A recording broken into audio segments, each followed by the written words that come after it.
Good afternoon and welcome back to session 5 of the Online Safety Act Explained.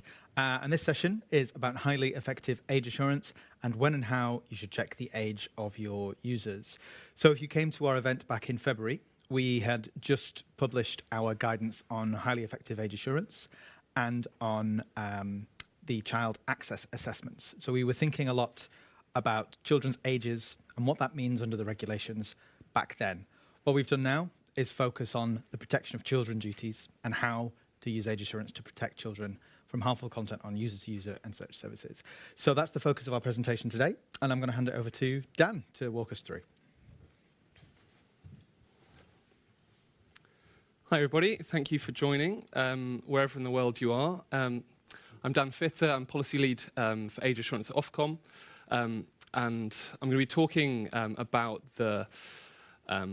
what highly effective age assurance is, the 6 age assurance measures in our protection of children statement, our approach to minimum age and age groups, and then finally some of the key dates for your diary over the coming months. So just for a little bit of context before we jump right in, this year we published our highly effective age assurance guidance for Part 3 and Part 5 services. And obviously in April we published our protection of children statement, which set out the codes measures for Part 3 services around age assurance. So at present, it is far too easy for children to access content that is harmful to them online. For example, we know from our research and from the research of the Children's Commissioner that the average age that young people see pornography in the UK is 13 years old. And just recently, our own research found that just under 60% of 13 to 17-year-olds surveyed had seen potentially harmful content online in the last month. So ultimately, as such, you cannot protect children online if you don't know which of your users are children. And as such, we expect the riskiest services to use highly effective age assurance to protect children from harmful content. The 3 main objectives of our age assurance measures in the protection of children statement are firstly to keep children off sites and apps that are dedicated to harmful content, to restrict their access to harmful content on sites and apps that do not prohibit that harmful content, and then finally to ensure that children aren't served harmful content through recommender systems. And we're going to dive deep into each of those just shortly. But ultimately, this is all about establishing whether a user is an adult or a child as an essential step to establishing protections and targeting it towards them. Hopefully, this is all familiar to everyone, but just by way of recap, content that is harmful to children covers 3 main categories. Primary priority content, I'm going to refer to it as PPC. That includes suicide, self-harm, and eating disorder content, as well as pornography content.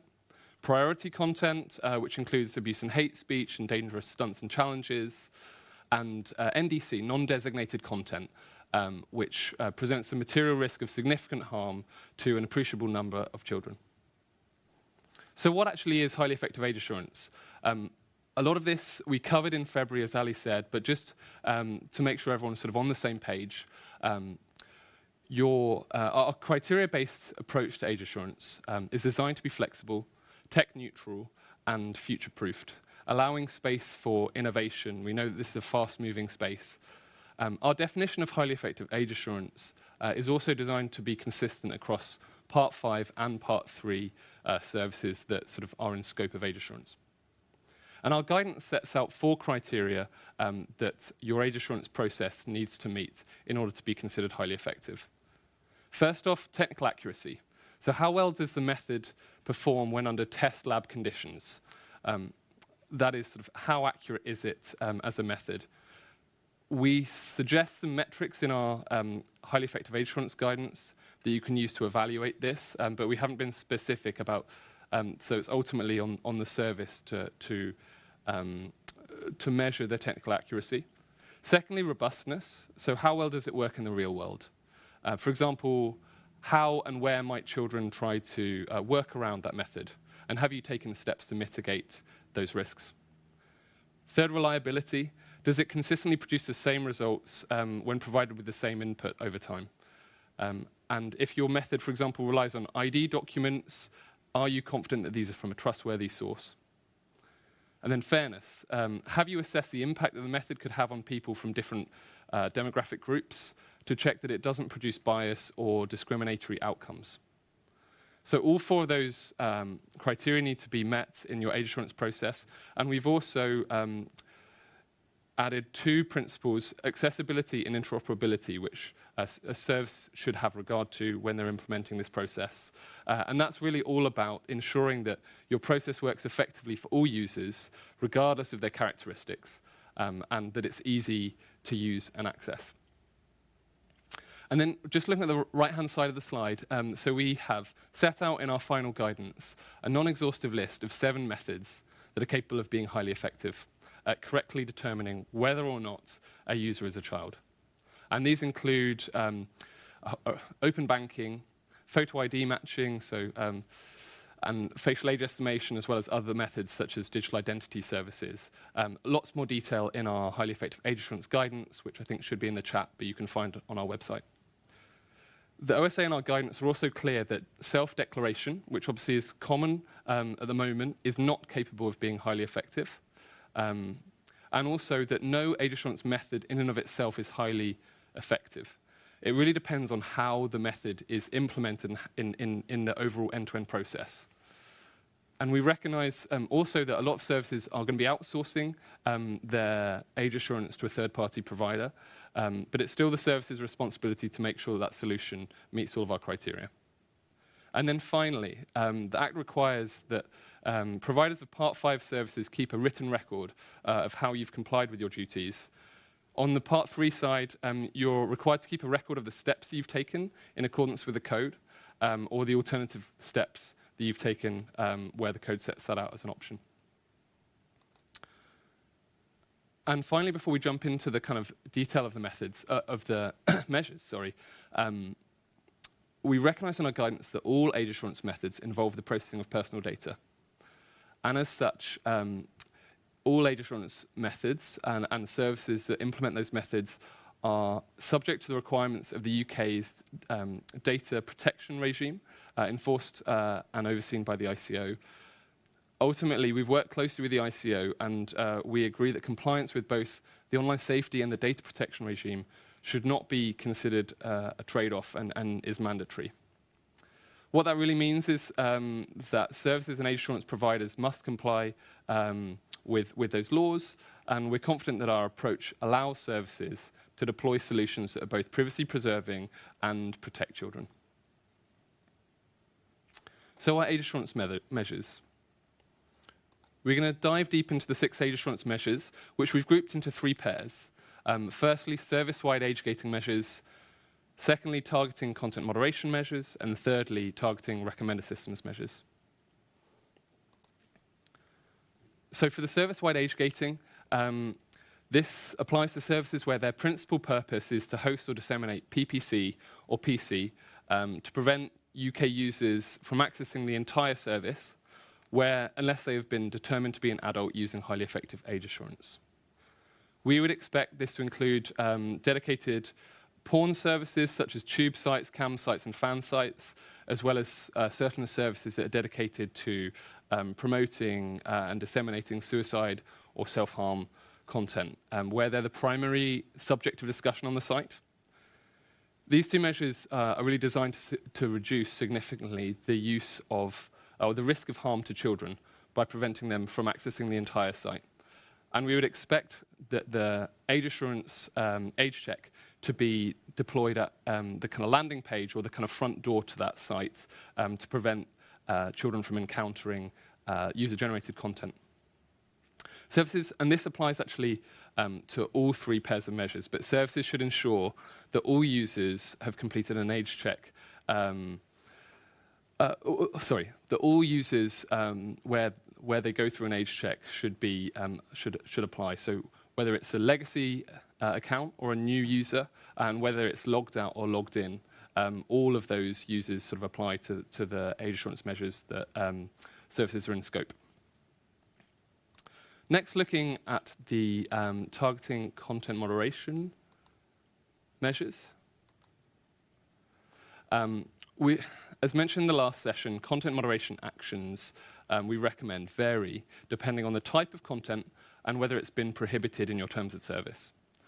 So this pair of measures is relevant where a service does not prohibit all types of PPC or PC, and is sort of designed to work hand in glove with content moderation measure C2, specifically enabling content controls and access controls targeted at children.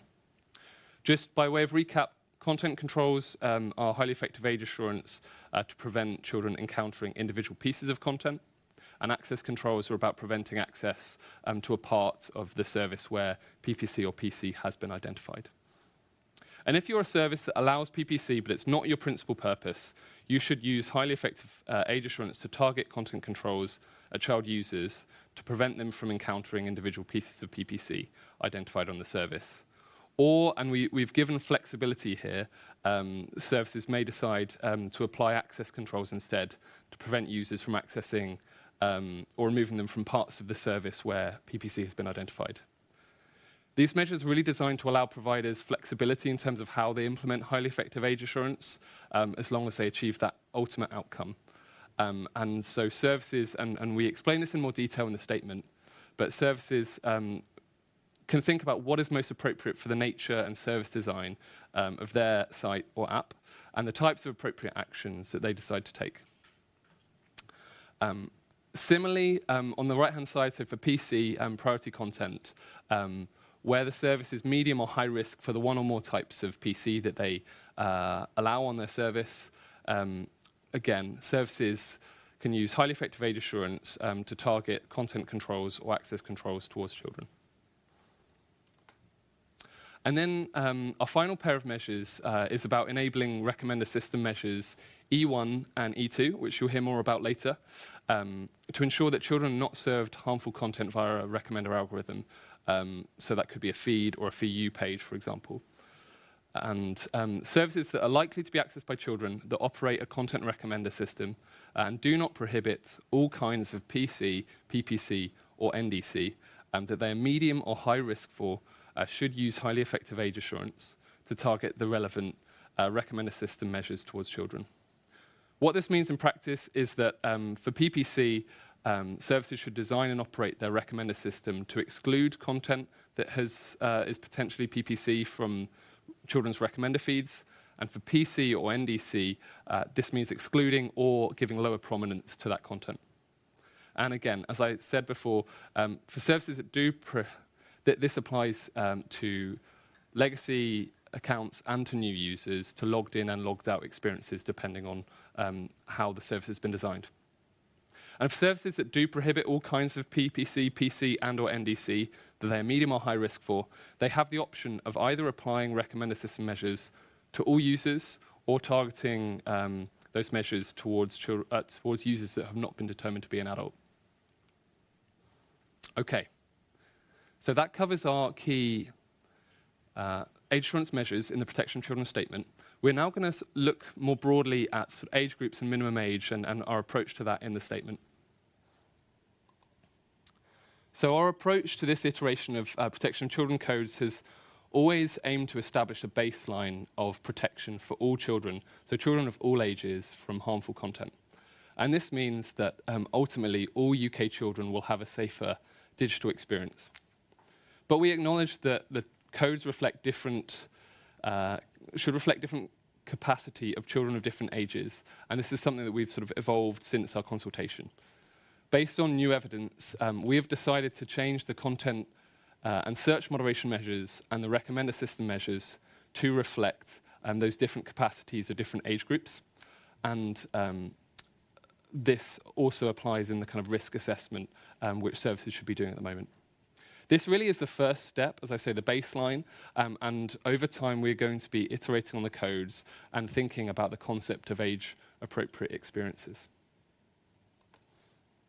Applying minimum age is something that we sort of address towards the end of our age assurance chapter, so check it out in the statement.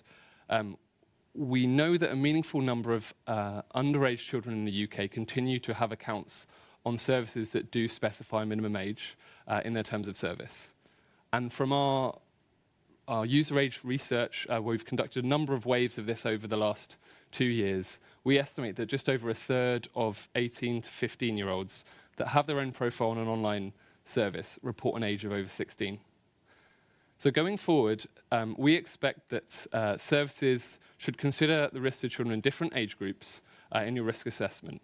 And where a service does set a minimum age, unless you're enforcing it with anything below highly effective age assurance, then you have to assume that underage children are on your service and apply protections and mitigations that reflect that. We know that obviously currently self-declaration is sort of an area that services rely on, as well as user reporting and age inference, and we strongly encourage providers to go beyond their current approaches and use more effective means to apply their minimum age requirements. And then from an age group perspective, we have, since our consultation, received more evidence around age assurance methods that could reliably and correctly distinguish between children of different age groups. And we've updated our position to reflect those kind of positive developments in new evidence. For facial age estimation, we have seen that depending on the algorithm in question, facial age estimation can be used with broadly a similar degree of accuracy to assessing whether a user is a child or an adult. However, the results do indicate that for both use cases, there is often a significant margin of error. So we're very clear that services that do implement facial age estimation should use a challenge age. We've also really encouraged to see that the pass card scheme in the UK has been rolled out for 13 to 15-year-olds in the last couple of months. This obviously can provide more access to photo ID for photo ID matching, where that's sort of a secondary method after challenge age. And finally, on verifiable parental consent, we recognize that currently it's primarily used to apply parental controls and to process personal data and to obtain parental consent for processing under 13's data. So while we do see there potentially being scope for it and obviously take a non-exhaustive list of age assurance methods, we want to see that the parent-child relationship has been securely verified and the service has taken account of bad actor risks as well. So going forward, we will be continuing to gather and analyze the evidence of age assurance capabilities across a range of methods for determining the ages of children. And one thing that we will be doing sort of moving forward is developing a report on the use of age assurance, which we expect to publish in 2026. And so just finally, before we move on to Q&A, a few dates for your diary. We covered these off in the last session, so hopefully these are already well and truly sort of in your minds. That first left-hand side, the Children's Access Assessment, that has been completed, so we've passed the deadline for that. Services should be well underway in conducting their children's risk assessment. The deadline for that is the 24th of July. And then the 25th of July is the deadline for services who allow pornographic content, both Part 5 and Part 3, to have highly effective age assurance in place. I think that is probably it from me, so I'll pass over to Ali for some Q&A. Thank you, Dan. We'll also invite Roz from our tech team to join you on stage for this Q&A. Once again, please do submit your questions using the online system. I'm just going to refresh to see how many we've got in the feed. And please do upvote those which you'd like to see answered most. Okay. Before we get to those just coming in now on age assurance, we have a few pre-submitted questions which we'll just jump on first. One of these is about the sort of 16 plus age bracket. So how does Ofcom envisage highly effective age assurance methods being utilized for 16 plus verification where verified photo ID is not available to use? That's coming from an online service provider. So I think it's sort of fairly straightforward one. Our guidance, as I mentioned, is focused on determining whether a user is a child or an adult. So that's the kind of 18 plus use case. And then we've set out a number of different methods that we think are capable of being highly effective. Obviously, photo ID matching is one of them, but there are others that I mentioned earlier. And so we don't specify sort of a single approach and have created that flexibility for services to implement. Yeah, thanks, Tom. There's another, I've got a few about methods of age verification, which I think I can group together with some of the ones coming in live now. But first of all, there's a question around the technical feasibility of content moderation and age assurance. So this is from a law firm. Can you shed some light on the scope of the technical feasibility and proportionality exemptions from the age assurance measures? So, yeah, perhaps if you could go into that, Dan. There's a few layers to this, I think. Yeah. So I think first off, our evidence suggests that the vast majority of service providers should be able to comply with our content moderation measures and the kind of pair of measures that I was talking about, targeting content moderation using highly effective age assurance. We do understand and acknowledge that there are a very limited number of service providers that may not be able to take content level action on content identified as harmful to children. That could be because these services are unable to prevent children encountering identified PPC or PC. And so where it is not currently technically feasible for for services to take content level action, and where it's not feasible for services to apply access controls, and in the case of PC where it's not proportionate, then services and a very limited number of services may determine that sort of they are not able to comply. In those small number of cases, highly effective age assurance is not required, but services should keep a record of how the technical feasibility and how the proportionality assessment has been undertaken.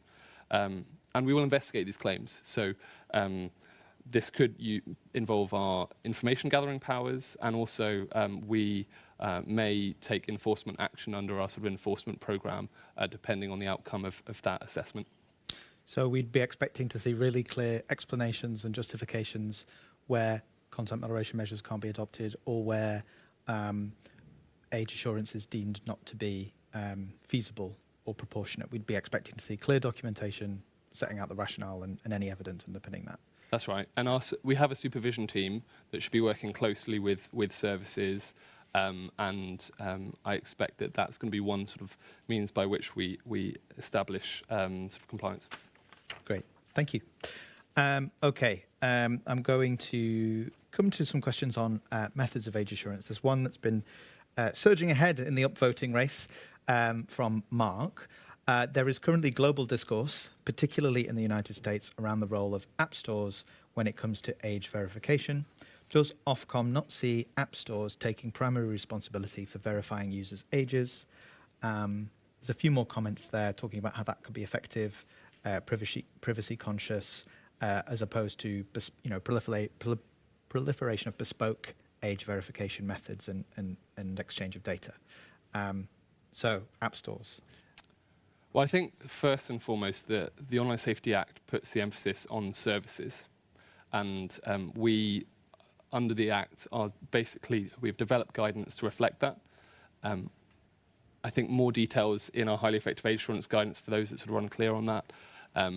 And we do have work underway looking at sort of an App Store statutory report, which is part of the Online Safety Act, but ultimately it's a responsibility of services to ensure they comply with our protection of children codes, which are on the individual service rather than on App Stores. Yeah, thank you. Excellent. Okay, so we have a few more that have come in on different methods. So yeah, one on parental verification.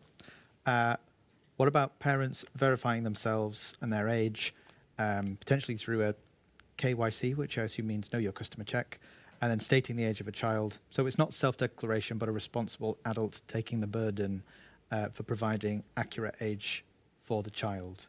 So it seems like that's a question about a particular kind of method. I know we've addressed that to a certain extent. We haven't sort of green-lit methods and as such, but we have given some good examples of what could be effective. Yeah, I think, Dan, you mentioned that in the presentation to an extent, and where that we're recognising that parental verification of things can play a useful role in protecting children. But yes, absolutely, it's not one of the listed methods that has the potential to be highly effective. Okay, thank you very much. We have one slightly longer question, which we're going to split into two parts. So this one, is it fair to say that on a service which has a wide range of users, multiple age bands of children, that photo ID matching or a reusable digital identity service is the only solution which most aptly meets technical accuracy, reliability, fairness, and robustness for all ages when trying to determine the real age of a user? Do you want to say that one more time? Just So there are I a think few the elements question, to that yeah, question. there's a few. I So I think I know what you're driving at. yeah, is a photo ID matching or a reusable Yep. digital identity really the only option that meets all of our criteria? Seems to be the question. So I think the Act is really clear on this, that sort of age assurance is both age verification and age estimation. And so it's ultimately on the service to determine what is right for their service design, for their user base, and we have provided that flexibility. I wouldn't want to comment specifically on individual types of methods that might be sort of suitable or not in a specific context. I don't know, Ros, if there's Well, I'd anything also add that currently we're talking about the 18 age gate primarily, and Dan, you touched on the 13. So going more fine-grained than that isn't necessarily something that we've commented on. The market's changing fast, and depending on how some of the methods develop over time, there is a potential for other methods as well, I would say. But yes, we're not commenting on individual methods in that respect. Great. Thank you. I will just round up a couple more, but then I might focus on some of the themes. So we have been asked, what are the most effective age verification methods to meet all four of Ofcom's criteria? It may not be practical to implement every possible method. Which of those recommended or considered best practice for compliance? And I have a feeling that you're going to signpost us to the guidance. I think that's right. Hopefully I've covered all of that in my slides. And the part 3 highly effective age assurance guidance is the best place to go to get more detail on all of that.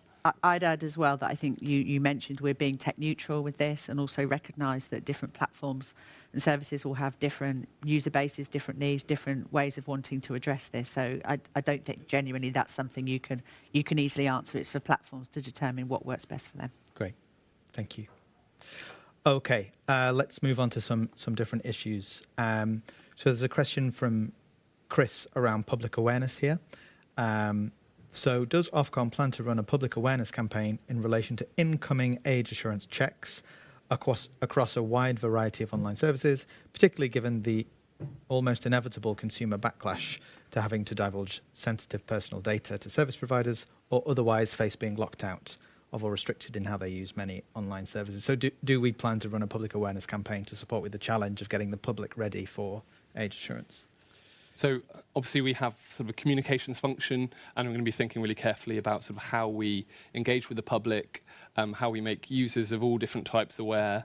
We're clear that sort of, and the Act is clear that sort of porn and access to PPC, PC and NDC for adults is not illegal, but that sort of in certain circumstances, and this is all about protecting children online, age assurance will be required. So we will be we'll be communicating, recognising that sort of this is a change to how UK users use different services online, and so yeah, we do have an obligation to do some of it. I'll just pick up as well the mention of privacy that, as Dan also mentioned, working closely with the ICO, and possible to do that in a privacy-preserving way to do age assurance. So picking up on that point as well, it doesn't necessarily have to involve giving personal information to services. So. Right. Great point. Yeah. Thank you. Excellent. And well, of course, I said this a similar point in the last session, but I think it's worth saying that we really welcome services support as well in this mission, who have the most direct contact with the user base. We don't expect people to do it alone, but we're interested in how we can collaborate to send that message to users that this is coming and is really important.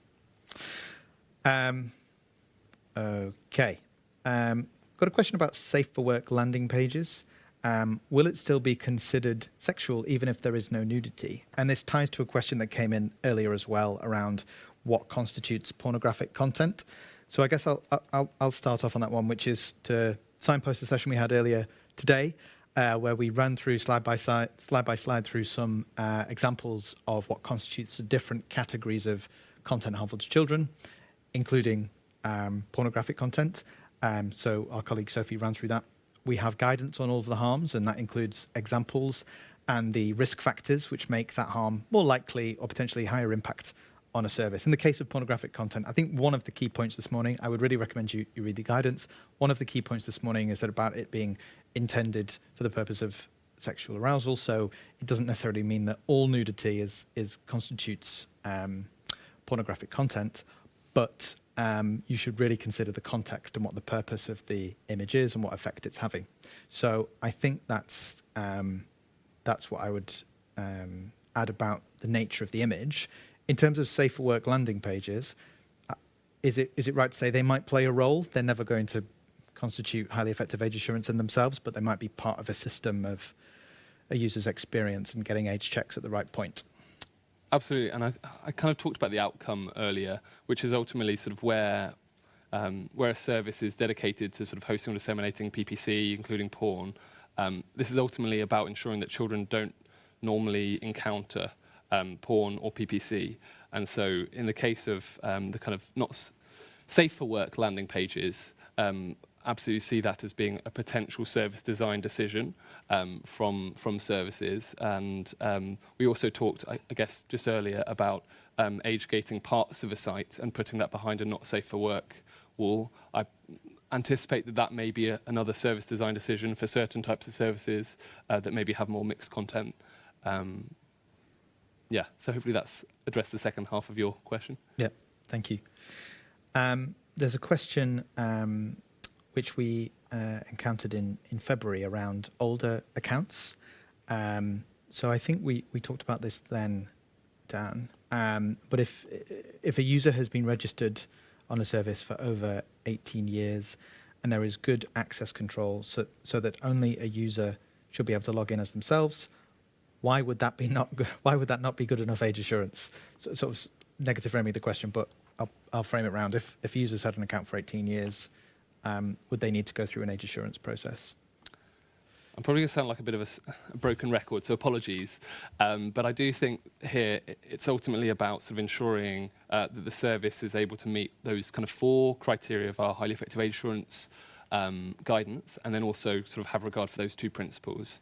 I think if a service is able to sort of demonstrate that, sort of their end-to-end process is highly effective, and have basically consulted and implemented sort of via our guidance, then I think we would look sort of sympathetically on that. But it's not specifically on the kind of legacy accounts. I think I should just add, and I'm going to, again, sound like a stuck record, but this is age checks for legacy and new accounts for logged in and logged out experiences too. Yeah. I was just going to throw in non-exhaustive list to your broken stuck record there. So yeah, non-exhaustive list of potentially highly effective methods. And I suppose if we were to ever look at a case like this, I imagine that's not going to be a common problem, but we expect that it might be something that some services have, that they are looking at that as one method potentially among others. But we'd be having a conversation as Ofcom with them about the circumstances, why they believed that was a robust method, and asking questions to challenge and test that position in the event that we needed to look at it. So it's hard to say in black and white terms whether it is or it isn't a reliable way. It all depends on the circumstances, and we'd have a conversation about that if needed. Okay, we have a question about application of the code's measures from Steve, which asks if a provider is confident that none of the examples, or rather that the criteria under B1 and B7, which are 2 of our measures, none of those criteria match their service. Does that mean that by default the service does not require age assurance? I'm going to slightly broaden that out, if I may, to say if the criteria don't apply, does that mean the service doesn't need age assurance? I think we're talking about the 4 criteria in the guidance, or different criteria. So I think I think it depends on the questioner's intent here, but I'm going to say he's talking about B1 and B7. So B7 as a measure is... Yeah. So B1 is essentially the sort of enabling measure for highly effective age assurance, and that really defines what we mean by highly effective age assurance, kind of the safeguarding and privacy sort of considerations. And so I think what the question is getting at is, look, the guidance doesn't apply to me because it doesn't fit my particular context or sort of service design. And we really have tried to design this guidance in a criteria-based way rather than sort of like a sort of overly specific way in order to allow for different sort of the diversity of different service contexts and different sort of tech stacks and sort of service design contexts. So I think we'll challenge that it is not applicable. I think the only other thing I'd add in is the child access assessment and the children's risk assessment. So they should be doing that anyway, and if they've been through that process. So it's a bit hard to answer theoretically, I suppose. But I guess I'm trying to read between the lines. I'm wondering how a service goes about making assessment of their service against the criteria. So they'll be looking at things like whether they prohibit certain types of content in their terms of service, and they'll need to consider whether they have effective content moderation, because this is about children not being exposed to certain types of content or being protected from it. So if you ban the content, prohibit it in your terms of service, and you have really effective content moderation, then it seems that highly effective age assurance might not be required. Whereas if you allow those types of content, or if you're not applying content moderation in the ways that we recommend, then highly effective age assurance might be necessary in order to protect children. So that's a broad statement on the criteria. Another plug for our digital toolkit. That will ask you a series of questions, which will tell you whether you need to apply the measures, and you can use our inquiry service if you have any trouble working through it. Okay, people are asking questions in paragraphs now. This always happens to you, Dan. But I'll ask a short one before we get into those so I can make sense of them. Is it possible to share the result of an age check with third-party platforms? So I suppose this might be slightly outside of our jurisdiction because it sounds like a data protection, privacy, data protection question. Do you see any dangers to young people allowing platforms to hold some of this identifiable information, or third parties to hold that information? So I think the kind of point there would be that sort of services that operate in the UK are subject to the data protection legislation. And so we encourage services to consult the sort of ICO's guidance on all of this and follow a sort of data privacy by design approach. What that means is that, I mean, and we said it, age assurance methods are inevitably going to use some, or process some personal data, and therefore where there are concerns sort of around kind of data privacy, we may sort of refer that matter over to the ICO. So I think it really probably depends on the kind of context of why that age check needs to be shared with a third-party provider, and whether indeed any like personal data needs to be shared in that particular context as well. Yep. Or saved. I mean, saved was mentioned. That, the age check can be done, and other than confirming somebody is perhaps over 18, no further data necessarily has to be kept any further or held by the service or the provider. So, again, it's a data protection issue. I mean, there's a couple of other questions around data privacy, and I think one from Dan, for example, not you, a different Dan, challenges the sort of change in narrative around online safety, around being not sharing information online to now sharing information online. I guess it's worth emphasizing as part of this presentation that we are trying to be proportionate and pragmatic, but it's pretty black and white in some cases under these rules that are highly effective, in particular for pornography, because there are, outside of user-to-user services, publishers of pornography are bound by these rules as well, and that it is something that needs to happen. So I think that's worth stating, and we have taken into account privacy to a significant extent and worked a lot with the ICO on this. And ultimately, look, we're taking systems and processes approach with the ultimate outcome that sort of children are protected online and prevented from seeing pornography and other harmful content. So it's really sort of a joined up sort of systems and processes approach, and privacy sort of has really sort of been embedded into sort of everything that we've been considering through our close work with the ICO. Yeah. That same question asks about safeguards to prevent information sharing of this sensitive data and potential fraud as a result. I mean, I'm assuming that a lot of the protection here is provided for by the data protection regime, because you've got principles such as purpose limitation, fair, lawful, transparency. There is a dual compliance effort that needs to go hand in hand here, and information security rules will apply to all of this information, whoever holds it on UK services. Do we want to say anything else about safeguards? I can't really think. No, I don't think I have anything to add. Most services will always be cautious about data, I'm sure, and also cybersecurity issues in dealing with those. So assume they would consider all of that as well. Great. Okay, I'm just going to return. I missed a pre-submitted question, so I'll come back to that. Okay, Dan and Roz. If my age assurance solution can be shown to prevent 90% of children from under the age of 18 from accessing content with primary priority harms, is that highly effective? I can run through that again if you need. No, I think this is probably, it's got a policy and a tech angle, so maybe we'll sort of double hat it. But I think on this one, we have taken this criteria-based approach. We've decided at this stage not to introduce numerical thresholds for sort of determining accuracy or sort of any of the kind of 4 criteria. I think part of that is a range of factors, and we've set that out in the statement, but I think one of the factors is obviously the pace of innovation in this space. But I think also that there is no single accuracy metric that can apply to all 4 of those criteria. For example, how would you apply sort of 90% to a fairness criteria?